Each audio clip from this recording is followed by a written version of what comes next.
అతడు అంటే హీ. ఉదయం నుంచి చదువుచునే ఉన్నాడు. ఈ చదువుచునే ఉన్నాడు అనేటువంటిది ఇటు నుంచి మనం రాయాలి సార్. ఇందువల్ల అంటే ఈ భాష అనేటువంటిది రాయడం ఇటు నుంచే రాస్తున్నాం, కానీ మీనింగ్ అనేటువంటిది అటు నుంచి వస్తుంది. This is the way of designing of the English language.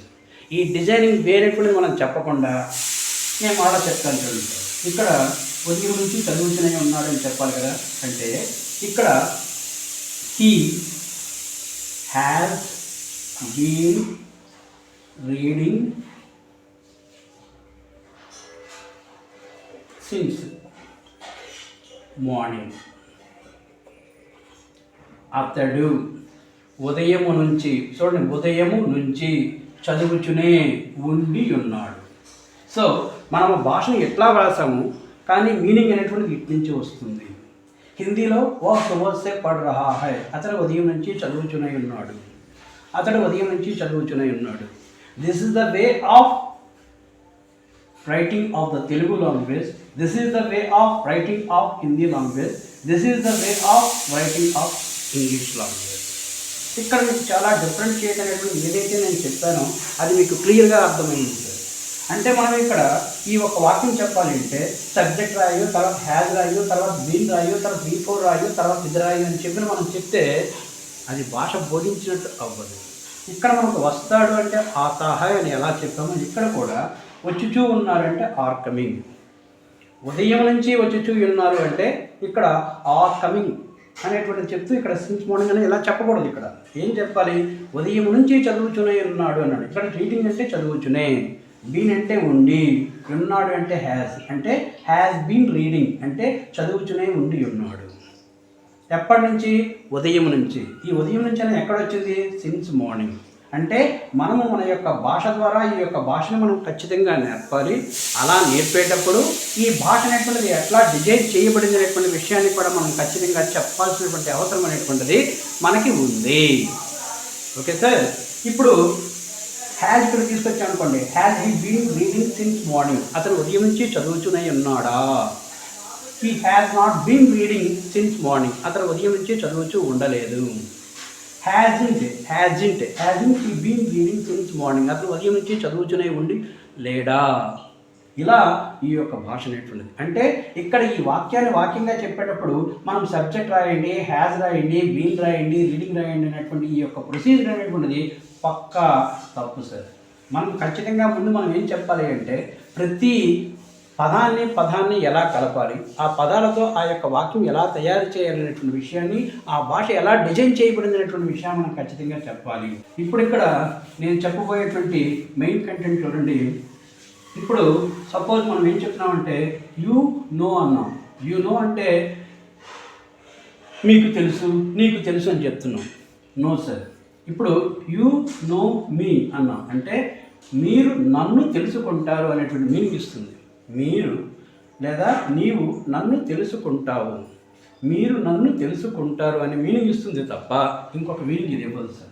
ఇప్పుడు సపోజ్ ఐ నో యూ అంటే అర్థం ఏంటండి అంటే నేను నిన్ను తెలుసుకుంటాను అనే అర్థం. అంతేగాని ఐ నో అంటే నాకు తెలుసు, ఐ నో యూ అంటే నాకు నువ్వు తెలుసు, నాకు మీరు తెలుసు అనేటువంటి ఒక పాస్ట్ టెన్స్ మీనింగ్ ఎట్టి పరిస్థితిలో కూడా ఈ వాక్యం ఇవ్వదు సార్.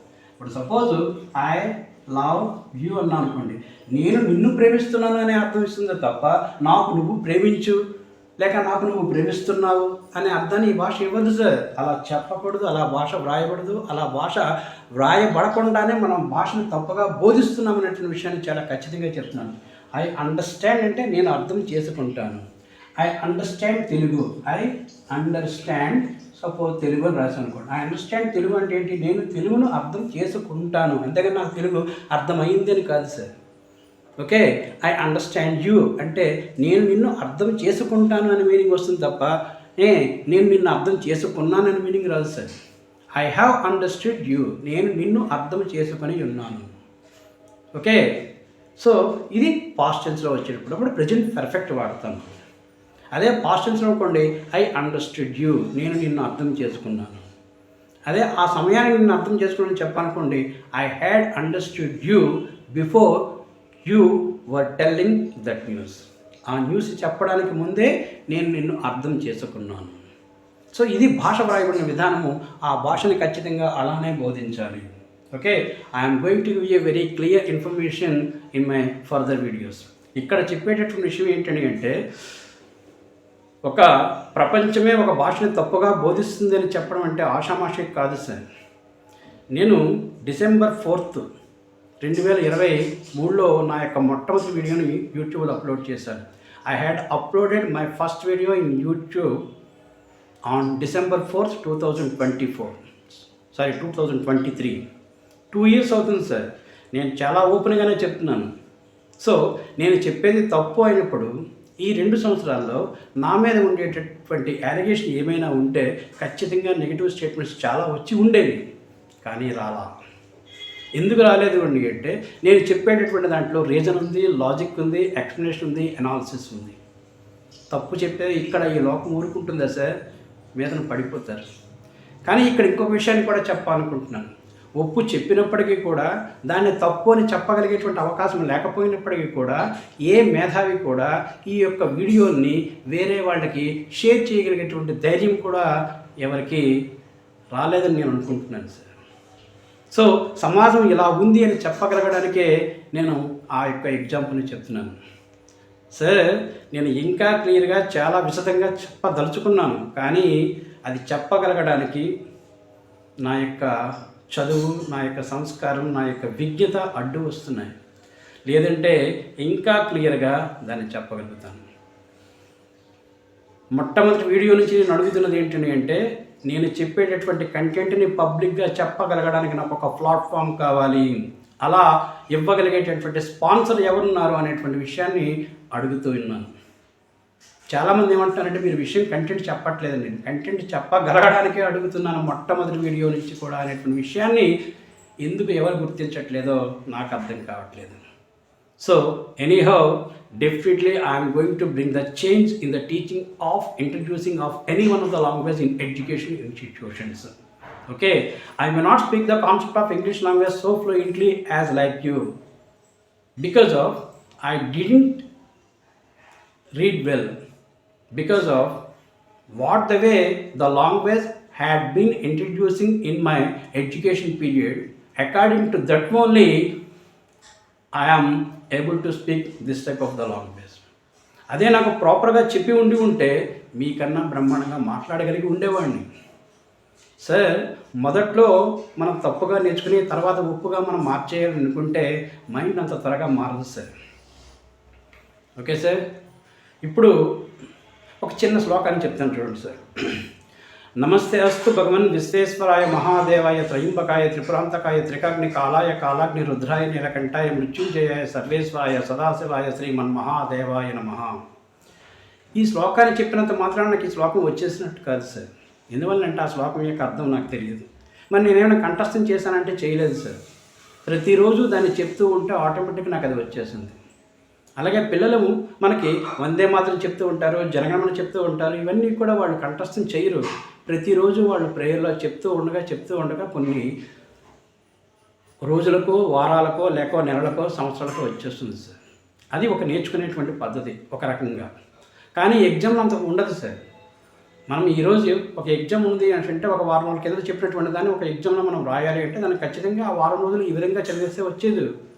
దాన్ని ఖచ్చితంగా కంఠస్థం చేయాలి. కంఠస్థం చేయాలి అంటే ఖచ్చితంగా అర్థవంతంగా ఉండాలి. అలా అర్థవంతంగా ఉండాలి అంటే మన యొక్క బోధన కూడా దానికి తగినట్టుగా ఉండాలి. అలా లేదనుకోండి, దాన్ని కాపీ కొట్టడం కానీ, దాన్ని అండర్స్టాండ్ చేసుకోవడం కానీ, దాన్ని బైహార్ట్ చేయడం అనేటువంటిది కానీ విద్యార్థికి అతి కష్టమైనటువంటి విషయాన్ని ప్రతి మేధావి కూడా గుర్తించాలి అనేటువంటి విషయాన్ని తెలియజేస్తున్నాను. Definitely I'm going to give a very very valuable information. Okay, నేను చెప్పిన విషయం మీ అందరికీ కూడా చాలా క్లియర్గా అర్థమైందని నాకు తెలుసు. అవకాశం అనేటువంటిది ఎప్పుడు వస్తుందా అని ఎదురు చూస్తూ ఉన్నటువంటి ఈ యొక్క శ్రీనివాస్కి మీ అందరి యొక్క ఆశీస్సులు కావాలి.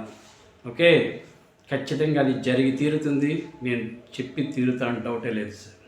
ఇప్పుడు కెప్లర్ అనేటువంటి సైంటిస్ట్ భూమి చుట్టూ సూర్యుడు తిరుగుతున్నాడు అనేటువంటి దాన్ని తప్పు అని చెప్పి సూర్యుడి చుట్టూ భూమి తిరుగుతున్నది అని చెప్పారండి. అతను గురి తీసేశారు సార్.